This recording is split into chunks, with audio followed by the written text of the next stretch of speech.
Hello and welcome to this update on the 15-16 fiscal year budget status report. The city operates on a fiscal year that starts July 1st of each year and runs through June 30th of the following year. So right now we're talking about the 2015-2016 fiscal year. The first slide shows the budget versus actual on the revenue side for a number of our key revenue sources. What we want to see on this slide is that our actual numbers are higher than our budgeted numbers. That means that our revenues are performing better than was anticipated. And you can see on this slide that as a whole, our taxes are coming in ahead of what the budget anticipated. There are some individual variances in particular line items. For example, property taxes above budget, sales taxes below. That has to do more with the timing at this point in the year and the way in which they're collected.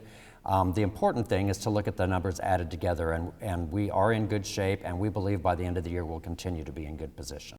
This pie chart shows the relative importance of our tax sources in terms of our overall revenues. And you can see from this slide that the largest sources to us are the sales tax, which is the Cathedral City portion of the county collected sales tax, which is 1%, and the TUT, which is the 1% local sales tax, are the dominant revenue sources for us. Why this is important is because it makes us very reliant on the performance of the economy in terms of our revenue collections. The next slide continues to show the performance of our revenues so far this year.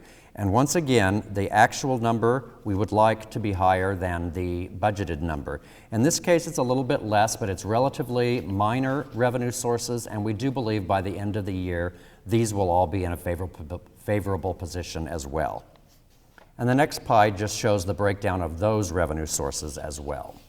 The next slide shows the final piece of our revenue picture, which is our miscellaneous revenues and fund transfers. What's significant on this chart is we're above budget by about $400,000. That is due to some one-time revenue that we received, reimbursements for costs that we incurred in implementing state mandates that were accumulated over the years and just came in this year. So that bump in revenue won't recur in future years, but it's a good way to help build fund reserves when we get one-time revenue sources like that.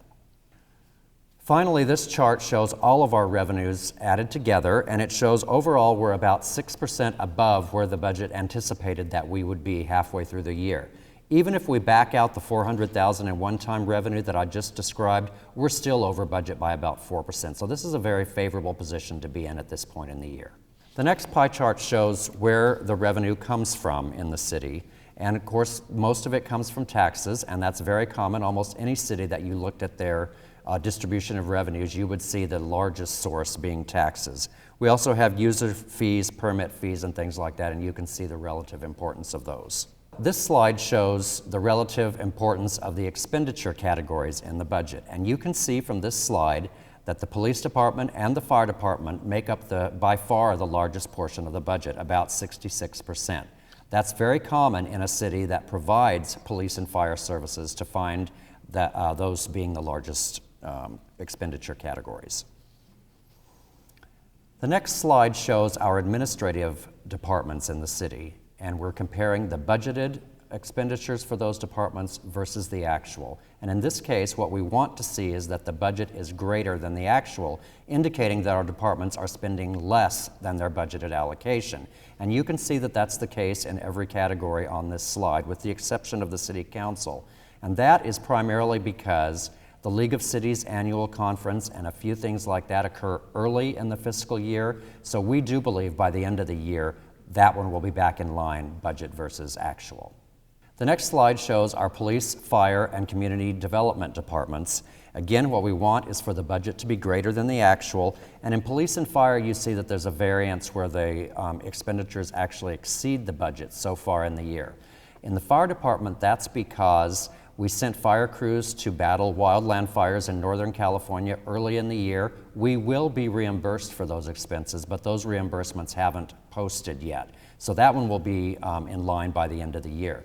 In the case of the police department, we have a few vacancies right now, and so we're backfilling those using overtime, so that forces up the overtime number. When we get our vacant positions filled, that will help bring that back into line as well. This final slide shows our 5-year financial forecast, and this is very important to me for a number of reasons. First of all, it's important to look ahead more than just 1 year so that we make sure we're not creating for ourselves a problem that we'll have to deal with in future years.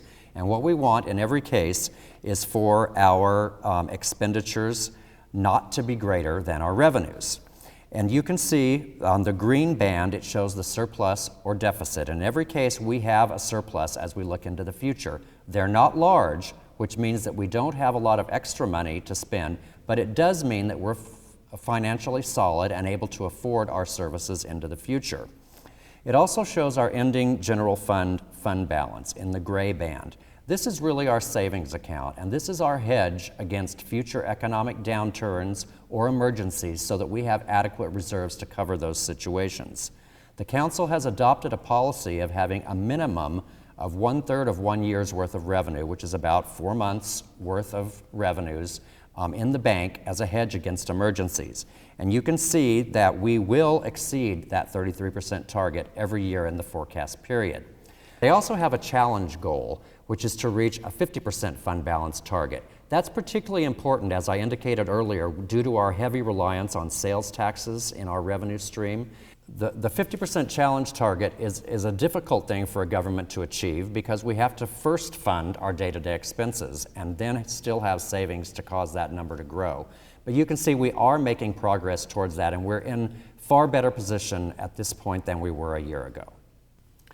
Thank you for watching my video on the mid-year budget update. It's important, in my opinion, that the community, the council, and the city staff be aware of where we stand financially.